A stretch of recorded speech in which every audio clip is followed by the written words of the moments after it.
Welcome back to Anti-Social Studies. So last episode we won the revolution. Well, actually we just kind of didn't lose the revolution until Britain decided we weren't worth the trouble anymore. But whatever, we won!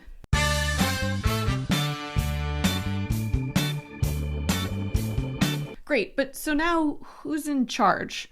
And we had actually already formed our first government, basically as soon as the revolution began. It was called the Articles of Confederation, and it was the founding document that basically got us through the war. That's no small feat.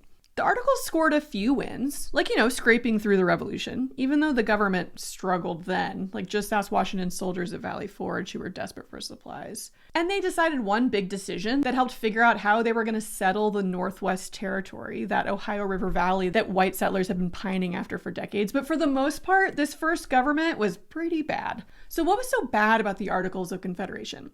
Well, we were fresh off our breakup from an oppressive king, and so we basically rebounded with the Articles. It was kind of an overcorrection that created a government with kind of no one in charge. And before we get more into it, a super quick vocabulary lesson. Our system is known as a federalist system, which means that power is shared between a national government, often referred to as the federal government, and regional governments, in our case, the states. So from the very beginning of our country, there is a deep and constant divide between people who think the federal government should be more powerful and people who think the state government should be more powerful. So the Articles of Confederation was a huge win for states' rights advocates. They were afraid of a federal government just kind of replacing the monarchy, so they gave it almost no power. Almost everything was left to each individual state. Remember, up until about 15 years ago, these had been entirely separate colonies that didn't have much to do with each other. And national bodies like Congress under the Articles were kind of just mediators who could act as like a last resort if there was a conflict between two states. Meanwhile, the federal government couldn't levy taxes, so it had no money. It couldn't oversee commerce. There was no chief executive to lead the federal government. We weren't a chicken with its head cut off. We were like a chicken that never had a head to begin with. One more side note, the term confederation is important. A confederation implies a loose collection of people and states in a general alliance. And this is how the states' rights advocates are going to come to see the early government. And it's also why when the Civil War comes around, the South is going to create the Confederate States of America in contrast to the United States of America. But after a few years, most of the leadership agreed that the Confederation was too loose, and so they went back to the drawing board.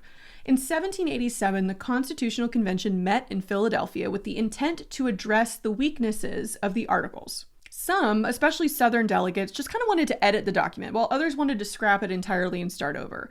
Eventually, these Federalists, or people who supported a stronger federal national government, won out, and the Constitution was created. Now, this isn't a government lesson, so I'm not going to go through the entire Constitution, but for our purposes, it's important that we understand a few continuities that are getting established right now at the founding moment of our nation.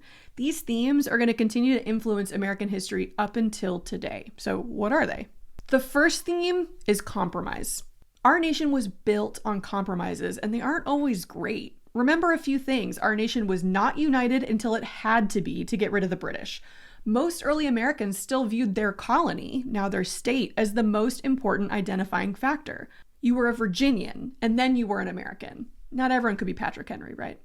And also, going back to an earlier episode, there were a lot of different types of people in the new United States, and they were there for many different reasons, with very different ideas about what it meant to be an American. For some, that was freedom to worship, especially if your type of worship is Protestant Christianity. For others, it was pure economic freedom without the restraints of an oppressive mercantilist monarchy. And for others, they had had absolutely no say in how this new country would be set up or what it meant to be an American because they were enslaved and treated as less than human. So when delegates met to write the Constitution, there were a lot of questions that needed to be settled.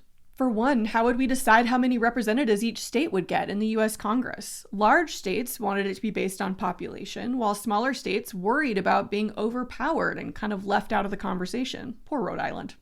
So, the Great Compromise was struck. In the House, representation would be based on population, while in the Senate, each state gets 2 senators. Second question, would enslaved people count as part of that population? Southern states wanted enslaved people to count in their population numbers so they could get more representation in Congress.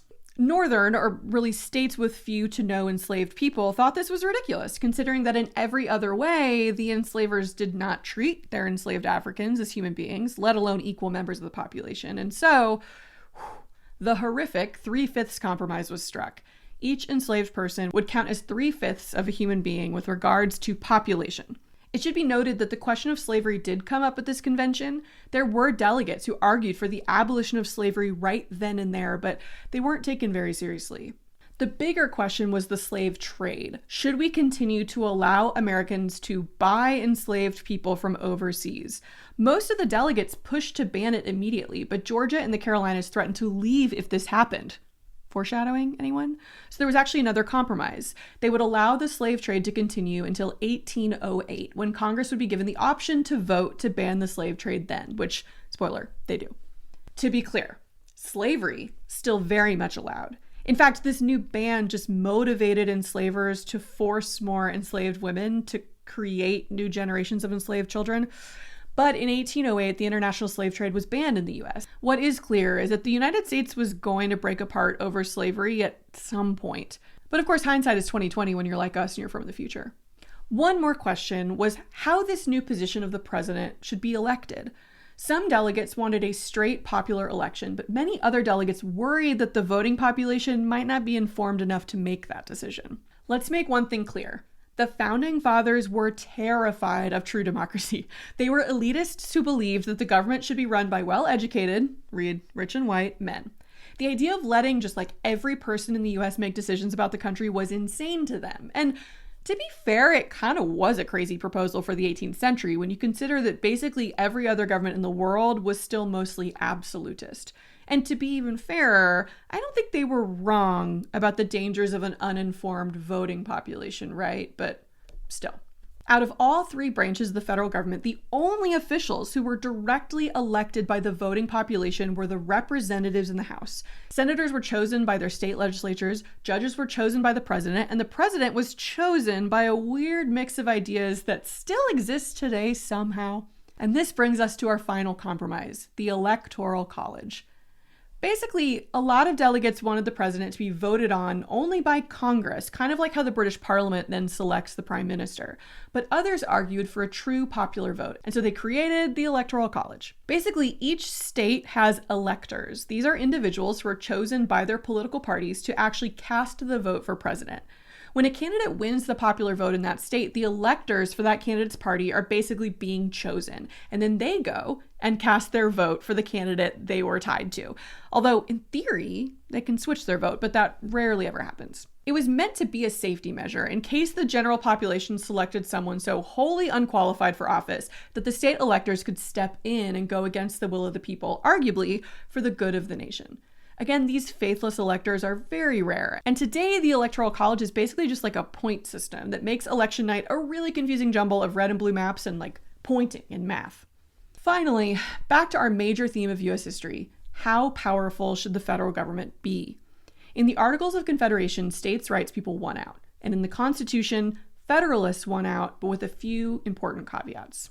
In the same way that Thomas Paine wrote Common Sense to convince people to declare independence from Britain, other founding fathers wrote a series of papers convincing people to accept the new Constitution. These are collectively known as the Federalist Papers, and they were written by James Madison, John Jay, and, why do you write like you're running out of time, Alexander Hamilton. Now, Hamilton the musical mentions that Hamilton wrote 51 of the 85 papers, including one arguing that the courts will have the power to review laws or acts by the other two branches and declare them unconstitutional. This helped ease fears about a tyrannical president or Congress by pointing out that there would be another check on their power. These papers are crucial for understanding what the Founding Fathers intended when they wrote the Constitution, and they're going to be important documents for a lot of early Supreme Court cases and other government decisions. For example, this is where Madison laid out the groundwork for checks and balances, and in the most famous Federalist Number 10, he established the philosophical importance of a constitution that would prevent rule by the majority. This rule by the majority was also of concern to many states' rights advocates, especially Southern states who had just wanted to edit the old Articles of Confederation. Despite the writings of these Federalists, Anti-Federalists were still really worried about a strong government turning into another oppressive force like the one they had just fought against. So, the final compromise was that the Founding Fathers agreed that if the states ratified the Constitution, their first act would be to pass 10 amendments to address those concerns. These amendments became known as the Bill of Rights.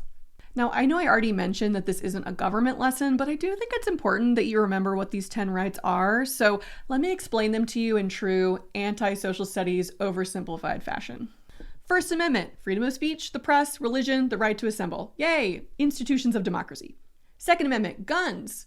Some other keywords come to mind like well-regulated, but anyway. Third Amendment, soldiers can't stay in your house if you don't want soldiers in your house. Fourth Amendment, the government can't search or take your property unreasonably, whatever that means. Fifth Amendment, lots of legal stuff. No double jeopardy. You can't be deprived of life, liberty, or property without due process. What is due process? Sixth Amendment, you get a speedy and public trial. What is speedy? Who knows? Seventh Amendment, you have the right to a trial by jury. Eighth Amendment, you can't be held on excessive bail. Again, what's excessive? And no cruel or unusual punishments, but like, what is cruel and unusual? You're starting to get it. We don't know. Ninth Amendment, just because we listed these rights doesn't mean other rights don't also exist. Oh, hey, like right to privacy. We'll see you in the 20th century. And then the 10th Amendment. This is critical for the Anti-Federalists. Quote, the powers not delegated to the United States by the Constitution, nor prohibited by it to the states, are reserved to the states respectively or to the people. And this leads us to our last debate that will span all of American history. Do we follow the Constitution literally, or do we use it as a guide? 18th century Federalists believe the Constitution is a guide, and they base this off of the necessary and proper clause that says that the federal government can make laws that they deem necessary and proper for carrying out their job. So they argue that there are implied powers that might not be written out word for word, but were clearly intended by the Founding Fathers. So for example, in the Constitution, Congress has the written power to collect taxes. So it's implied that they also have the power to create an agency, like the IRS, to oversee that collection of taxes. Or later on down the road, the Supreme Court will rule that there is an implied right to privacy, which extends to the right to make decisions about your body, laying the groundwork for reproductive and abortion rights for women. This is known as like a loose interpretation of the Constitution. On the flip side, the Anti-Federalists argue for a strict interpretation of the Constitution. They believe that the Founding Fathers put in that 10th Amendment to cover anything else that may be implied. So if it's not written in the Constitution, it should be up to each state to decide. This is going to come up most dramatically with the issue of slavery, when Lincoln is going to campaign on the promise to not allow slavery in new territories. States' rights advocates are going to argue that it should be up to each state to decide whether or not they want slavery, and that the federal government can't make that decision for them. But again, we'll get there. I'm always trying to get to the Civil War. For now, these debates about the size and power of the federal government and how to read and interpret the Constitution are going to lead to the creation of our earliest political parties, the Federalists, and then the confusingly named Democratic Republicans. These are like the Anti-Federalists, or kind of at least originally the states' rights guys for now. But honestly, the names of the parties don't matter as much as the big takeaway. The American colonies were settled by very different types of people with very different ideas about what their colonies would look like. And the Revolution was an event that forced these disparate colonists together out of necessity. But they still didn't feel super united even after they won. So our country was founded on arguments, debates, and compromises, some of which worked better than others. And if this isn't foreshadowing for the constant political chaos that is our country, then I don't know what is. Thanks for watching. Like and subscribe, and join patreon.com/antisocialstudies.